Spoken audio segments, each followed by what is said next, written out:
साथ संगत जी, प्यार से कहना धन निरंकार जी। तो कैसे मानव जीवन में भी आना, एक धन भाग की इतनी 84 लाख योनियों से ये आत्मा तड़पती हुई अब मनुष्य के शरीर में है। जब परमात्मा की प्राप्ति इसी शरीर में रहकर हो सकती है, इसी जन्म में होनी है, तो ये एक मुबारक बात, एक जीवन, और अब इस जीवन को पूरी तरह ऐसे ही जी सकते हैं जो मनुष्यों ने इस परमात्मा को देख लिया, ये ब्रह्म ज्ञान द्वारा निराकार के दर्शन करके फिर जीवन में हर पल ज्ञान को जीना, इस निरंकार के एहसास में सेवा सुमिरन सत्संग करते हुए जीना, जहाँ किसी को उनको ये नहीं बोलना पड़ा कि हमारे जीवन को देखो, हमारा जीवन कितना अच्छा है, पर औरों ने खुद ही ये देखा कि जो परमात्मा से जुड़ गए हैं ब्रह्म ज्ञान द्वारा, उनके जीवन से कितनी ज्यादा शिक्षा मिलती है। एक वो वाक्य ही मनुष्य के सिर्फ शरीर में ही नहीं है, एक मनुष्य का असली जीवन जी रहे हैं, सारे मानवीय गुण उनमें हैं, दैवीय गुण उनमें हैं। वो फिर एक प्रेरणादायक इतने कि सिर्फ उनके जीवन को ही वो जी रहे हैं इस परमात्मा से जुड़कर, भक्ति में रहकर, और वहीं अन्य व्यक्ति भी उनके जीवन को देख रहे हैं और यही इच्छा आ रही है कि इनके जैसा ही जीवन हमारा भी हो जाए। तो ऐसा जीवन जीना कोई किताबी बातें नहीं है, या फिर कोई वो बात नहीं है कि पहले त्रेता में, सतयुग में, द्वापर में ही ऐसे जीवन जिए गए। अभी अगर आज के दौर में भी देखें तो ऐसा जीवन भक्त आज भी जीते हैं, जो चाहे रहते तो इस संसार में ही हैं और संसार को त्याग के भक्ति नहीं करते। इस संसार में, इसी घर गृहस्थी में, धन दौलत एक रूप जो भी हो, चाहे वो रोजगार बड़ा हो छोटा हो, उसी रूप में रह के परमात्मा का धन्यवाद भी जहाँ करते हैं, वही एक परमात्मा के आश्रय अपने जीवन को हर पल चलाते हैं कि जो परमात्मा ने जिया उसी में शुक्राना, ये परमात्मा का धन्यवाद।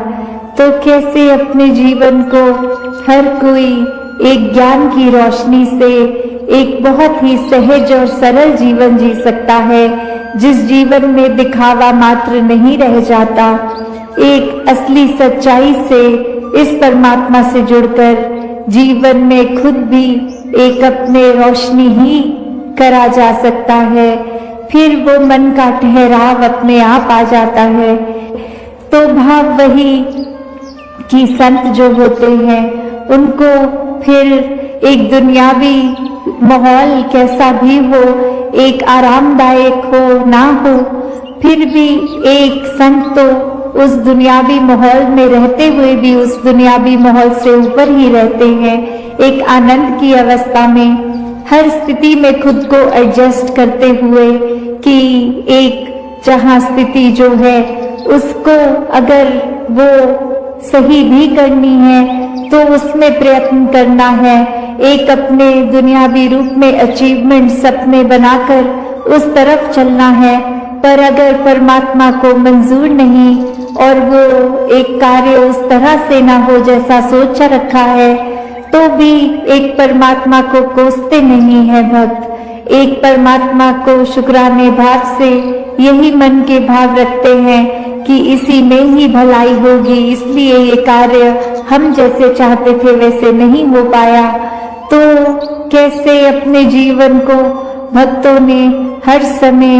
इस परमात्मा के ही आसपास केंद्रित रखा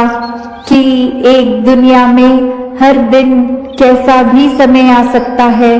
पर ये परमात्मा ही है जिसके आश्रय एक अच्छा और बुरा समय दोनों ही आराम से कट जाते हैं, जहाँ फिर ये मन में सोच नहीं आती कि एक जीते जी बेचैन है और जीने के बाद जब ये मौत हो जाएगी तो इस आत्मा का क्या होगा, क्योंकि जिन्होंने जीते जी इस परमात्मा को जान लिया, देख लिया, इसके साथ जीवन का हर पल अपना जिया, तो उनको पता है वो चैन से जी रहे हैं, और जो चैन से ही जीता है वही चैन से मरता है। और कैसे ये आत्मा को जीते जी जहाँ चैन मिल गया, अपनी असली घर का पता चल गया। एक क्या है ये आत्मा, वाक्य में सिर्फ शरीर नहीं है, एक आत्मा तो इस परमात्मा का अंश है। जब ये पता चल जाता है तो आगे एक लोक सुखी परलोक सुहेला वाली अवस्था कि इस परमात्मा ने तो जहाँ पूरी सृष्टि बनाई वहाँ इंसानों को सभी को सेम, वो चाहे फेशियल फीचर्स हों, वो चाहे और एक जो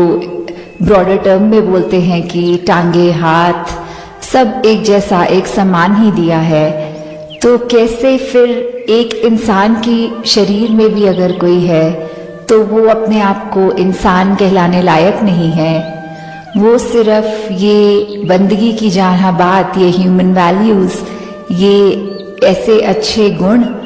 एक इंसान को इंसान बनाता है, उसके गुण। तो अगर उसके अंदर एक अच्छे सद्गुण हैं तो वो वाकई ही एक इंसान है, और अगर नहीं है तो फिर वो वाकई ही एक इंसान कहने के लायक नहीं है। और ये कैसे फिर पता लगे कि जहाँ हर एक को एक जैसे ही, जब इस परमात्मा ने पैदा होकर के किया तो सबका मन एकदम साफ, और वो जैसे बच्चों को कहा जाता है एक साफ स्लेट की तरह। तो कैसे लाइफ लॉन्ग जैसे जैसे माया ने अपना असर एक इंसान पे करना शुरू कर दिया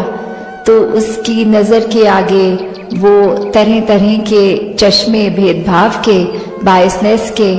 और ऐसे ही अपने मन के अहंकार के। तो ये सब जैसे एक बच्चा धीरे धीरे बड़ा होता गया तो उसने अपने अंदर जब बिल्कुल ही मानवीय गुणों को तज दिया तो फिर एक उसने अपनी बंदगी खो दी, एक जो उसकी प्योरिटी थी, एक डिविनिटी। जैसे एक किसी को देखते हैं और बोलते हैं कि इसका चेहरा देखो एकदम नूर टपक रहा है, तो कैसे वो जो एक होती है इनोसेंस, वो धीरे धीरे सिर्फ देखने के लिए नहीं पर एक कैरेक्टर से जब लूज हो जाती है तो फिर वही है कि बंदे विच बंदगी दा घाटा, कि इंसान है तो सच्चे इंसान मानवीय गुणों को अपनाकर ही बन पाएंगे। इस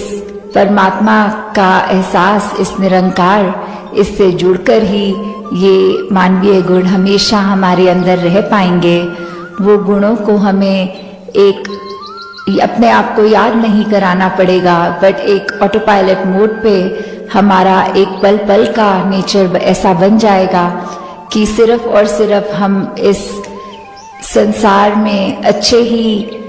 गुणों को चुनेंगे, लोगों के अंदर कमियां नहीं देखेंगे, उनकी सिर्फ अच्छाई देखेंगे, अपना दिल को इतना विशाल कर पाएंगे। हम कैसे फिर अपने आप में ही एक जिस रूप में परमात्मा ने हमें बनाया, God made man in his own image, तो कैसे वही इमेज को हम अपना पल पल एक संवारने के लिए ही उस पे काम कर सकते हैं। तो कैसे हमने अपने इस इंसानी जामे में आने के बाद इंसान ही बनना है, पशु नहीं बनते जाना, अपनी फितरत को एक we need to stay true to our nature, जो इस परमात्मा ने जैसा बनाया तो उसी को अपनाते चले जाना है। ये जो आप सबका सत्संग के प्रति, निरंकार के प्रति, सेवा के प्रति, सुमिरन के प्रति ये जो अपना एक मन है जो निरंकार में टिकाने वाली बात होती है, जो अपना असली रूप है हर एक का, उसकी पहचान करने तक की यात्रा ही नहीं है। सिर्फ एक बार जब ये रूबरू होकर इस प्रभु परमात्मा का ज्ञान, ब्रह्म ज्ञान द्वारा आज हमें जब मिल जाता है तो उसके बाद जीवन को कैसे जीना है, वो सब बातें जो इस सत्संग रूप से हमें शिक्षा मिलती है, उसको किस तरह अपने जीवन में अपनाना है। तो कैसे ये समय की बात है कि अपना यूज जो किया उसको इस प्रभु परमात्मा निरंकार के एहसास में बिताने वाली बात आ जाती है कि कैसे हमारा एक एक पल ये प्रभु परमात्मा निरंकार ने जो हमको बख्शा है, उस पल को हम सदुपयोग करते हुए कि किस तरह हमारी इंटेंशन की बात होती है वो कि हमें सत्संग में आकर एक एक पल सिर्फ आकर बैठ के चले जाना नहीं, पर एक एक वक्ता चाहे छोटे बच्चे की जुबान से था, बुजुर्ग की, बहन भाई जिनसे भी कविता रूप, गीत रूप, स्पीच रूप, जो भी बोला सबने, वो एक एक वचन ऐसा था जो पूरे जीवन में एक इम्पैक्ट पॉजिटिव कर देता है। तो दातार कृपा करे कि ये ताउम्र हमारे जीवन में ये अच्छी बातें ये हमारे सिर्फ बोल तक नहीं रह जाए, कान में घुस के सिर्फ दूसरों को सुनाने के लिए नहीं रह जाए, बल्कि हमारी सोच में, हमारे व्यवहार में, हमारे कर्मों में भी झलके। तो ये पंक्तियों में जिस तरह ये बात हो रही है हरदेव वाणी में कि ये सुख की बात है, ये जो हर एक को जो अपने जीवन में सुख की प्राप्ति करने के लिए क्या एक रास्ता अपनाना है।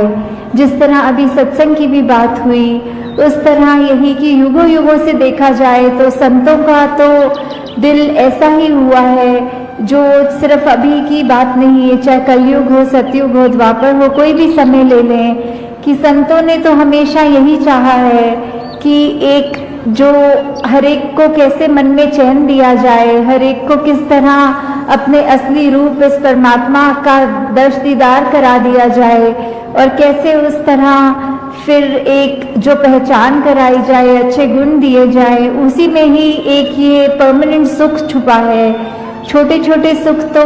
कहीं ना कहीं हर समय पे मिल जाते हैं, पर ऐसा कौन सा सुख है जो हर समय एक जैसा ही हो और वो उस सुख में कुछ बढ़ा ना जाए, कोई घटा ना जाए। तो वो वाला सुख जो एक ब्लिस की अवस्था होती है, जो एक चैन से भी ऊपर उठ के, खुशी से भी ऊपर उठ के जो वो सुख है, तो वो सुख सिर्फ तभी मिल सकता है जब हम संतों का संग कर लेंगे। कि संतों का जब तक संग हमारे जीवन में आएगा नहीं, तब तक हम कैसे अपने जीवन को उस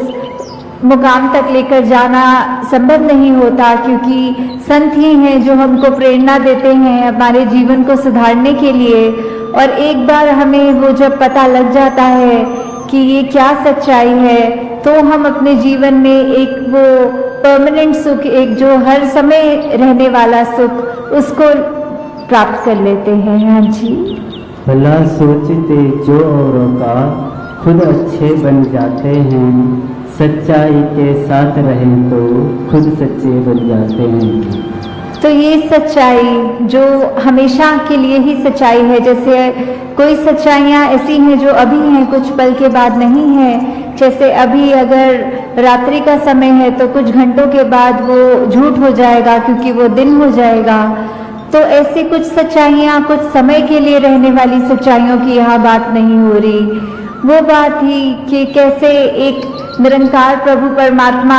यही सच्चाई ये तब भी थी जब ये ब्रह्मांड बना नहीं था, ये धरती बनी नहीं थी, और ये तब भी रहेगा जब सब कुछ खत्म हो जाएगा। हर कुछ जो माया का रूप है, उस रूप से हट अपने अंदर भी ना किसी तरह का तड़प महसूस करे, ना वो सोच वैसी बने, ना शब्द वैसे आए, और फिर ऐसा ही ये कोई और देखने वाला उस इंसान से पूछता है कि इसने तो आपको इतना खराब बोला, फिर भी आपने आगे से बस परमात्मा से ये अरदास ही करी कि ये इंसान की सोच में सुधार आ जाए, मन में ठंडक आ जाए।